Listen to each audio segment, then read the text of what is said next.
welcome to North American Ag Spotlight. Our guest today is the marketing manager for 21st Century Equipment.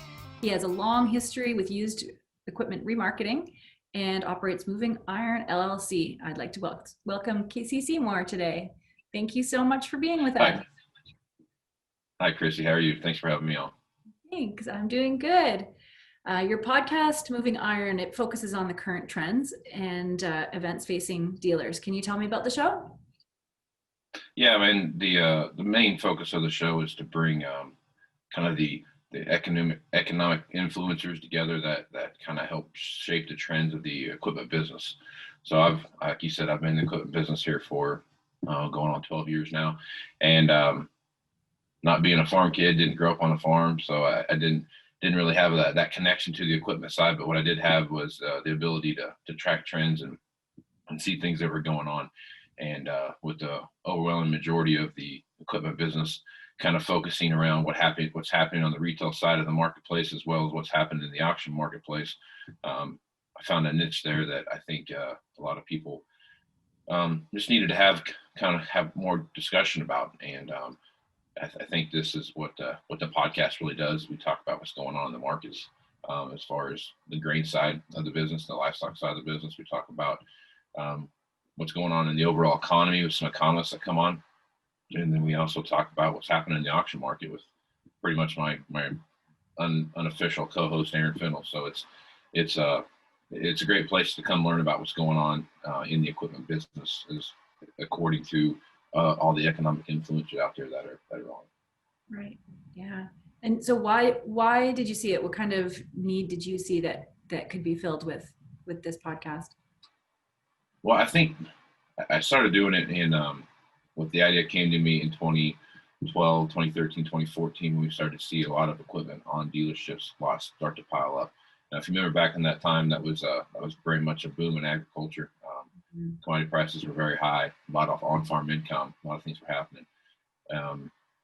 Some friends and I started to see what we saw, kind of a predictor in the future that we were going to have some issues in the farm equipment business and how we were going to handle these. Had no idea about the commodity prices, of course, but we started looking at all this equipment that we had laying around out there, and there weren't a lot of buyers for it, primarily because they had lots of disposable income at the time, and new equipment was something they'd been buying for a while. So as we watched this, 2013, 2014, 2015 kind of start to unravel, this need for a better way to track what's going on in the marketplace and have some stuff kind of come to mind. So I started this podcast in 2017, I think, kind of towards the tail end of everything, and kind of the bottom side of the big auction sell off there between 15 and 17. So the idea being behind it was it's just stuff we can talk about.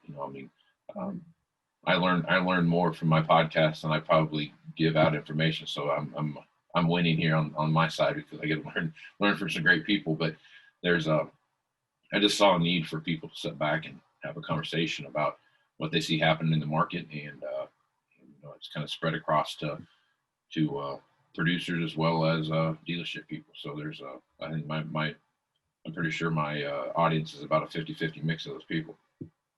Yeah, that's excellent. So who is your listener then? Who are you talking to?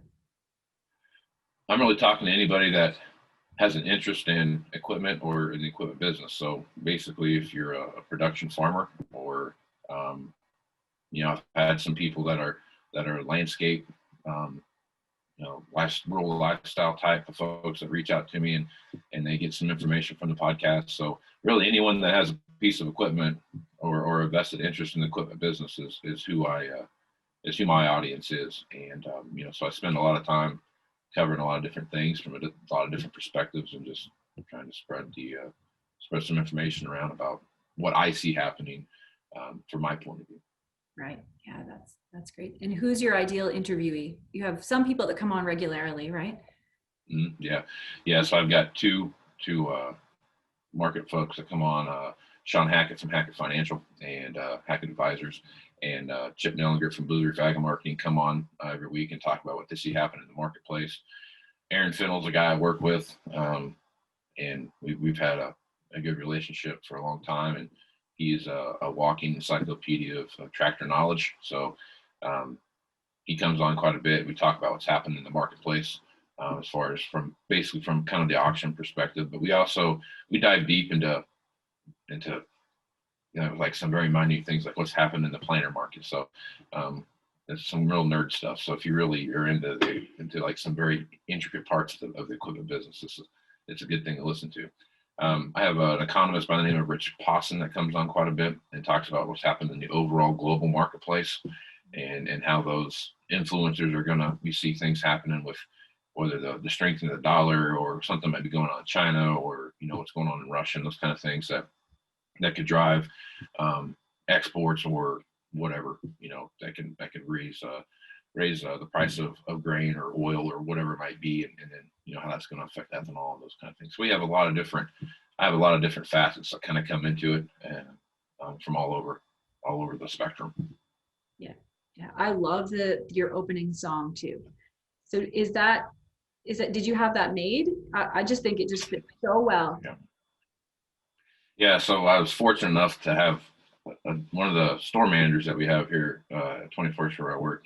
He has two sons, the Talbot brothers, and they have a band, and they're a very popular band, and they were gracious enough to write that song for me, and I just joked around one day. It's like, hey Larry, have your boys write me a song for my podcast, and about 2 weeks later, I totally forgot about it. He goes, "Hey, check this out and see if you like it." And I was like, "This is amazing." So yeah, it's been my theme song for I don't know, a year and a half now. So wow, yeah, it totally sets the stage, and oh, I just love it. Yeah, that's a really cool thing. I was lucky to have those guys write that for me. Yeah, for sure. So how has COVID affected your business? I joke a lot that if you woke up from a coma and you had no idea what was going on around you and you just went to work at the local dealership, with the exception of a few signs talking about social distancing and stuff like that, I don't know that you'd know much had changed. During the peak, we actually saw some pretty strong sales during that time frame. Auction values were high and those kind of things. So for the most part, COVID really hasn't had an overwhelmingly big effect on our market outside of what's happened with commodity prices and those kind of things. But there's a crop to raise and livestock to feed, so you can't really slow down. It's got to keep going. So it's not really. I haven't really seen a big letdown or anything else. I mean, if anything, I think we've had some better times during COVID than we've seen previous to that. That's a good thing about our industry. Everyone has to eat. There's no. Yeah, someone's got to feed somebody, right? Yeah. Exactly. So where are you headed from here? What's on your horizon?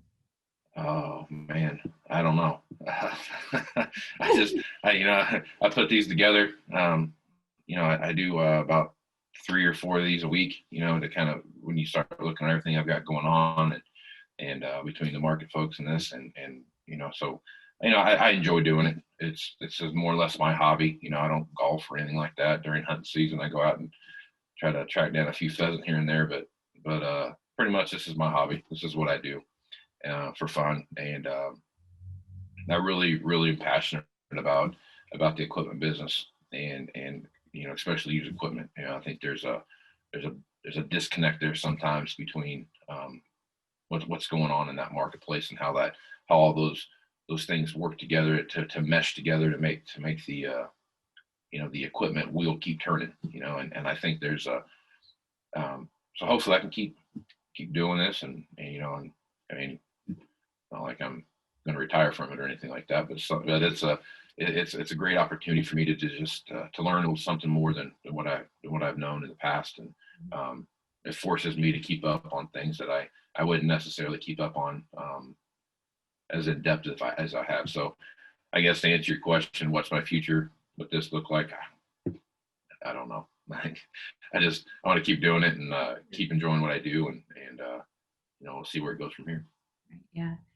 I find that podcasts and social media, they allow us to still have that community, right? Even though everyone's far apart, and I'm used to traveling to farm shows, and I really miss that. I miss our industry. I guess with used equipment, you probably didn't do too many farm shows, but I know anything that provides that community is really helpful. Yep. Yeah, we do from the dealership perspective. We do some local stuff, right around here, but I try to hit the big ones every year just to kind of see what's going on, and there's always some unveiling of something that some of these larger ones. I was planning on going to Agritechnica last year so I could see, because I really wanted to go see what was going to be unveiled from the autonomous side. And every one of those manufacturers, especially John Deere, rolled out so many prototypes that there were more prototypes there than I'd ever seen it before.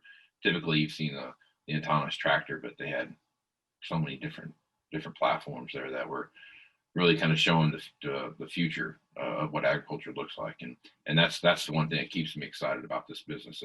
It's changing so much. I had a conversation the other day with a producer about have you given any thought to what it's going to look like when you have autonomous tractors on your farm?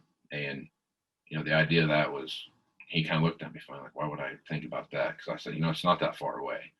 We're 2 to 3 years away from really seeing that being something of some magnitude.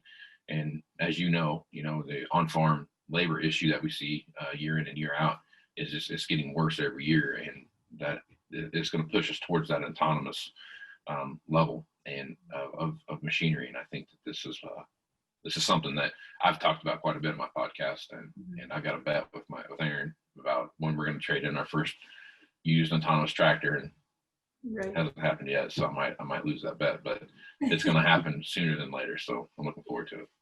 Yeah, so much. And you're right, with the way the labor force is, that's definitely the way that you have to go. Even you go to Walmart and there's more self-checkouts than there are people too.